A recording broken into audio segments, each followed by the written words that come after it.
దేవుని ప్రజలారా, దేవుని కార్యక్రమాలను మరిచిపోవటానికి వీల్లేదు. దేవుని మందిరాలను మరిచిపోవటానికి వీల్లేదు. యోగ్యులు సమర్థులైన దైవ సేవకులను, వారి సేవలను, వారి ప్రార్థనలను మరిచిపోవటానికి వీల్లేదు. వాళ్ళను కాస్త జ్ఞాపకం పెట్టుకోండి. తల్లిదండ్రులారా, మీ పిల్లలకు ఆ సంగతులు జ్ఞాపకం చేయండి. వారి ధర్మం ఏమిటో వారికి జ్ఞాపకం చేయండి. మేము జ్ఞాపకం చేయకుండానే పిల్లలకు తెలుసండి అయ్యా, వాళ్ళు ఎప్పటికే అద్భుతంగా దేవుని సేవలో సహకరిస్తున్నారు, చాలా సంతోషం.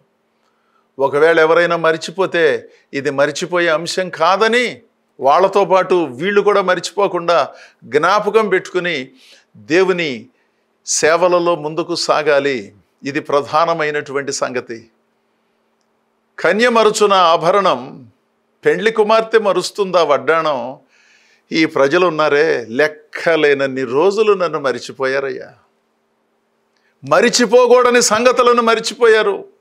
గుర్తుపెట్టుకోవలసిన సంగతులను గుర్తుపెట్టుకోకుండా అనవసరమైన సంగతులను గుర్తుపెట్టుకున్నారు తప్ప అవసరమైనటువంటి దేవుని సంగతులను గుర్తుపెట్టుకోలేదు. ఎంత ఆవేదన భరితుడై ఇర్మియా వీధుల్లో తిరుగుతూ కేకలు వేస్తూ దేవుని వార్తను ప్రకటించాడు.